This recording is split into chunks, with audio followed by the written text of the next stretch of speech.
Shalom. I would like to begin a lesson off by giving all praise, honor, and glory to Yahweh, Bahashem, Yahweh Shai, Bahashem, Rachacha Kodash. Double honors unto the apostles, double honors unto the elder bishops at Great Millstone, who taught me this truth through the spirit and the power of Yahweh, Bahashem, Yahweh Shai.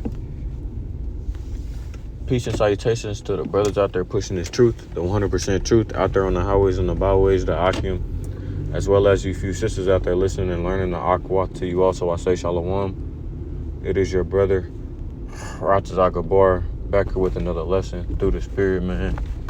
In today's installment, I just wanted to bring this clip to y'all real quick. I'm in transit right now. Nonetheless, Lord willing, the lesson be edifying to those out there listening and watching.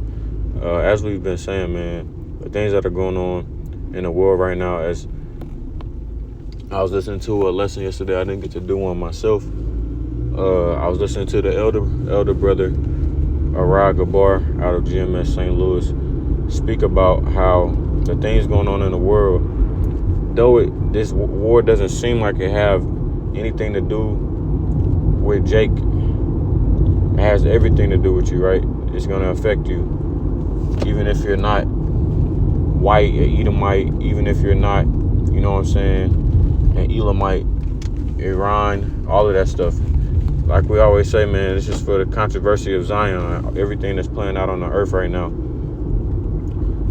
it involves the Israelites, the true children of Yahweh Ba'ashem Yahweh Shah, which is the Negro, Latino, and Native Americans, right?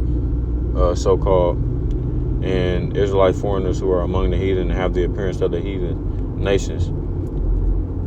It's funny to say that because I recall talking to someone a while ago, a few months ago, and he knew about MOTB and said he believed there was a micro hip. And then I asked him who are the Israelites, and then he said,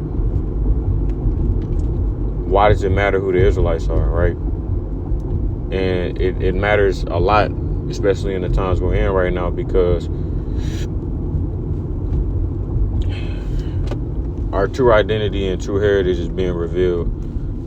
And the more and more people wake up and the more and more wickedness increases on the earth, the closer and closer we get to the kingdom. And we're going to see who's going to receive salvation out of the elect of the house of Israel, right? So I want to go ahead and play this for y'all concerning Iran and, of course, prophecies that we've been saying. This isn't anything new, right? But as we continue on in these days, in these latter days, you're going to see more and more signs and times, as well as prophecies come to pass, man. So I was going to go ahead and play this for y'all real quick. You made three big predictions. One, that Trump would win. Two, that he would start a war with Iran. And three, that the U.S. would lose that war. It's quite a stunning prediction. You know, do you stand by it? The reality is that right now, it's a war of attrition between the United States and Iran. And the Iranians have been preparing 20 years for this conflict. And now they have a pretty good strategy of how to weaken and ultimately destroy the American empire. So what the Iranians are doing is they're waging war against the entire global economy. And so they are striking the GCC countries. They're going after the critical energy infrastructure. They blocked off the Strait of Hormuz. And eventually, they will go after the water desalination plants, which is the lifeblood of these nations because they don't have fresh water supply. The Iranians are actually threatening the very existence of Saudi Arabia, UAE, Qatar. And why this is important is that the Gulf states are really the linchpin of the American economy. So what they do is they sell petrodollars and then they recycle the petrodollars back into the American economy through the investments in the stock market. And right now, we know that the entire American economy is propped up by AI investments in data centers. And a lot of that comes from the Gulf states. So if the Gulf states are no longer able to sell oil and they're no longer able to finance AI, this AI bubble in the United States, then this AI bubble will burst, and with it will burst as well the entire American economy, which is really a financial Ponzi scheme. Yeah, I mean, to your point, sir, an Amazon data center was literally hit in the UAE. Now, we also wanted to talk to you about munition. The United States is racing to accomplish Iran mission before munitions run out. The United States military is not designed to fight a 21st century war. Remember, the military-industrial complex came to being after World War II. It's designed to fight the Cold War. And the Cold War was really about muscle flexing. Who was the first to get the person on the moon? And so the entire American military strategy revolves around very sophisticated technology that costs a lot of money to build. And that's what the American air defense system is. And that's why we're seeing this asymmetry in this war, where you have these $1 million missiles trying to take out these $50,000 drones. And it's not sustainable in the long term. And so what we're seeing is really the puncturing of the aura of invincibility that sustained American hegemony for the past 20 years. All right, so as I just said, all of this information, man, it's a lot to digest. Nonetheless, though, right? And I'm even going to do a lesson on this as well later on today, doing a response to the video that the Elder Apostle Tahar said. Going back to what the elder brother Arad Gabar said in his lesson yesterday, where he talked about Cain. If y'all haven't watched that, you should all go and watch that. It's a really good lesson and edifying. Just showing you the nature of Esau Edom, this man, right? To the point where, right, they have the spirit of, if they're going down, they're going to bring everybody down with them because they're a sore loser, right? And you're actively seeing Esau Edom pretty much throw a temper tantrum like a little kid, right? Making moves that aren't wise, right? Number one, completely. This is a big stepping stone in the downfall of this kingdom was Donald Trump and the United States bombing Iran, right?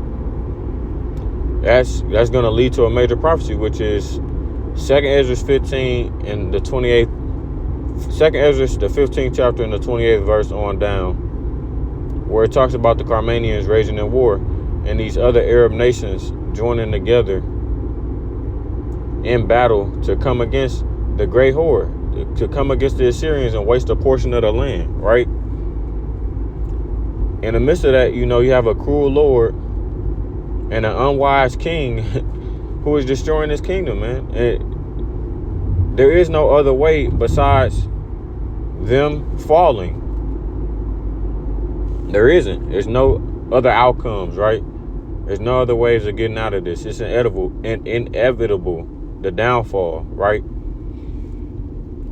So like he said, they're spending millions and billions of dollars pumping into this war, right?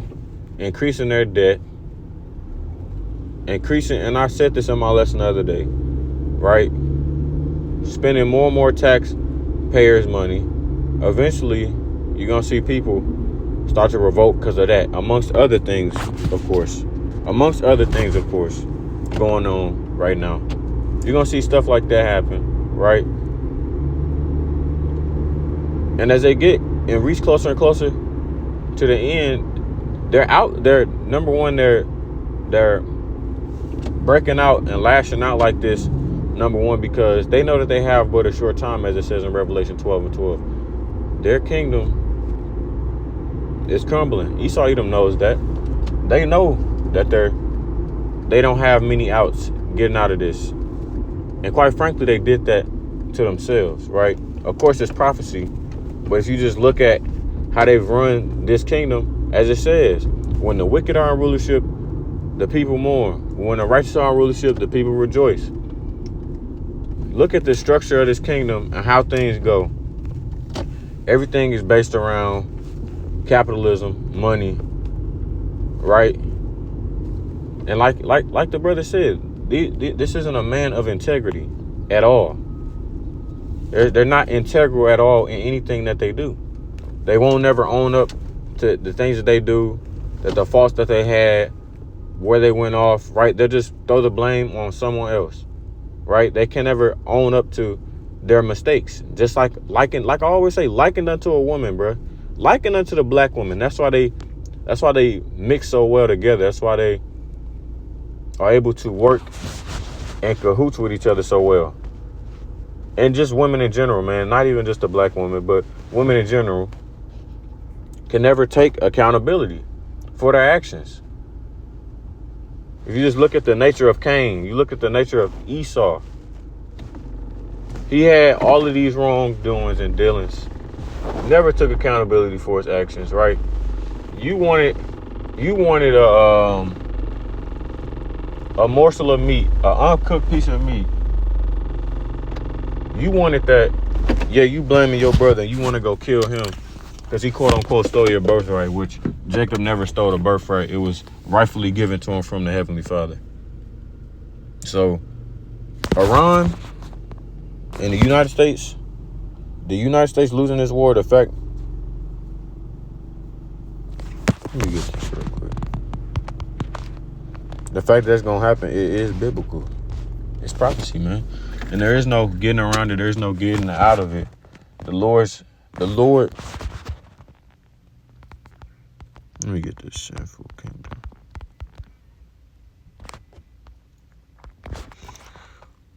Amos 9:8. Behold, the eyes of the Lord, the Most High Power, Yahweh, are upon the sinful kingdom, and I will destroy it from off the face of the earth, saving that I will not utterly destroy the house of Jacob, says Yahweh, right?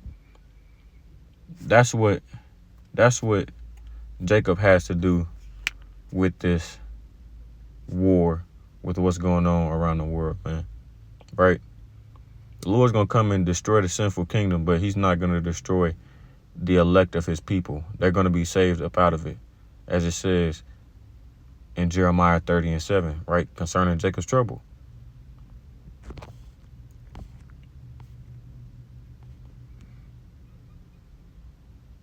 If we continue reading on, it explains that. For lo, I will command, and I will sift the house of Israel among all nations, like as corn is sifted in a sieve, meaning we've been spread all over the nations. Yet shall not the least grain fall upon the earth. The elect, all the sinners of my people shall die by the sword, the 2/3, which say the evil shall not overtake nor prevent us. They don't believe that anything's going to happen to them, right? They don't consider the Lord. They don't consider that these troubles coming on the earth are going to affect them because it's not directly affecting them right now. But they're going to feel the heat very soon. So with that, I'm going to give all praise, honor, and glory to Yahweh, Ba'Hashem, Yahushai, Ba'Hashem, Rachacha Kodash. Double blessing and honor to the apostles and the elder bishops at Great Millstone once again, who taught me this truth through the spirit and the power of Yahweh, Ba'Hashem, Yahushai. And until next time, I say Shalom, Israel. Shalom. And as always, we're one day closer to the kingdom, man. Keep pushing, keep pushing, keep pushing. Shalom, Israel.